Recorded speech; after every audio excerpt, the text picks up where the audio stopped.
cadre de notre série de reportages pour les 55 ans de l'indépendance, je vous emmène aujourd'hui à la rencontre de deux auteurs mauriciens, des témoins de ces 55 ans d'histoire qui se donnent régulièrement rendez-vous à la base écrivain à 4 bornes. Mais avant ça, nous avons rencontré Indourani Chatou et Joyce Birassamy qui nous livrent leur opinion sur les décennies passées et celles à venir. Regardez. Indourani Chatou, bonsoir. Bonsoir Émilie. 55 ans après l'indépendance, quelle est l'évolution de la littérature mauricienne? Je constate que de nos jours, il y a beaucoup de jeunes Mauriciens qui écrivent. Il y a beaucoup d'auteurs mauriciens aussi, mauriciennes, qui écrivent, qui ont eu beaucoup de succès. Alors, il n'y a pas de doute qu'on va avoir beaucoup de succès sur le plan littéraire à Maurice. Vous avez réalisé un documentaire sur le parcours de la femme mauricienne, mais qu'en est-il de la parité homme-femme après 55 ans d'indépendance? À l'île Maurice, la situation de la femme a évolué beaucoup, car nous avons accès à l'éducation également. Et je vois les femmes un peu partout dans tous les domaines, comme vous-même, vous êtes journaliste, moi, en tant qu'auteur, enseignante. Donc j'ai ma place dans le monde du travail.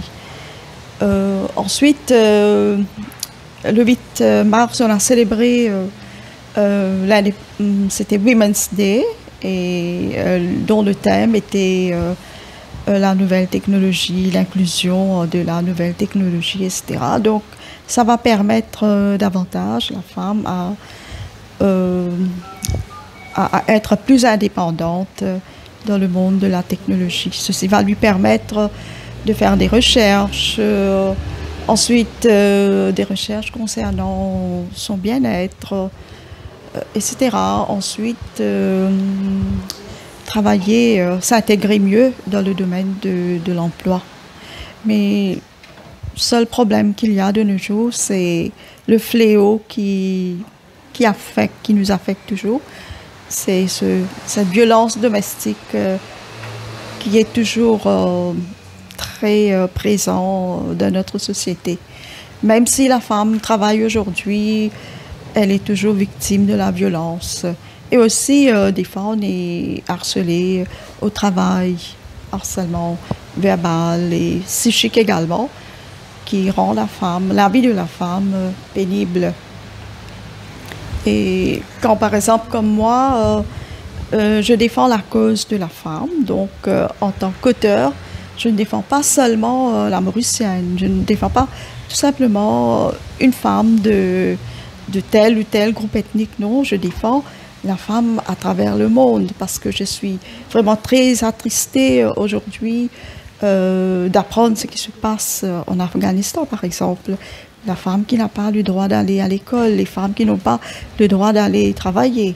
En Inde également, le sort de la femme n'est pas très... c'est très tragique, donc cela m'attriste, vraiment.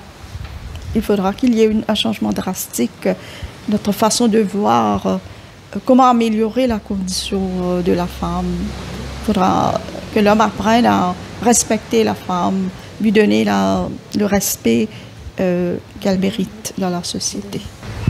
Indourani Chatou, merci beaucoup. D'accord, merci. Joyce Birassamy, bonsoir. Et bonsoir Émilie, bonsoir ban Internet. Donc, aujourd'hui, nous pouvons dire que la technologie peut révolutionner le monde, mais est-ce qu'il y a un facteur qui, selon vous, favorise la perte de valeur, surtout après le dérapage qui nous peut trouver les réseaux sociaux? Il y a beaucoup de dérapages, et surtout les réseaux, et par exemple le Facebook et TikTok surtout qui domine partout, et il y a beaucoup de fake news et de attaques gratuites.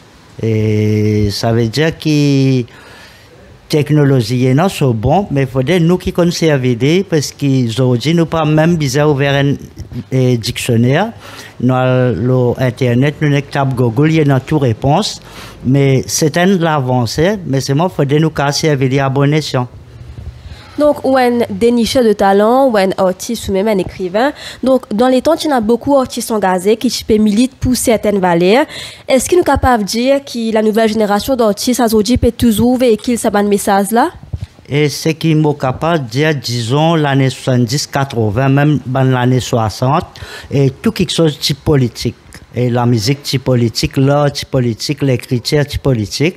Mais avec le temps, comme je dirais aujourd'hui, du monde pas gagné l'impression que la chanson engagée est dans sa place. Mais permettez-moi de dire qu'en ce moment, et Black Ayo par exemple, et il y a un joli message dans ce ban morceau. Même à l'ère Amanissa, mais dans un morceau prisonnier et un autre ciment, c'est bonne santé engagée.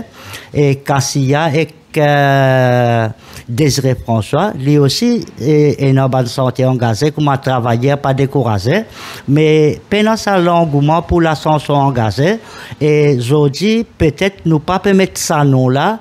Mais comme je dis, à l'ère Amanissem, Cassia et Black Ayo, c'est bonne santé engagée. Même Bruno Raya, c'est une santé engagée. Zanzak, une santé engagée. Nous encore, il y a plein de santé engagée et que même le groupe latanien qui est encore là. Mais malheureusement, dans les années 80, ils n'ont pas joué bonne santé dans bus, justement pour contrer la chanson engagée. Joyce Verasamy, merci beaucoup.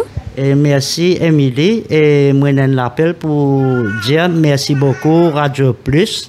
Je peux intéresser avec nous dans l'actualité et me faire un appel dans les autres médias aussi, prendre en compte les écrivains, nous un bon acteur social nous ici.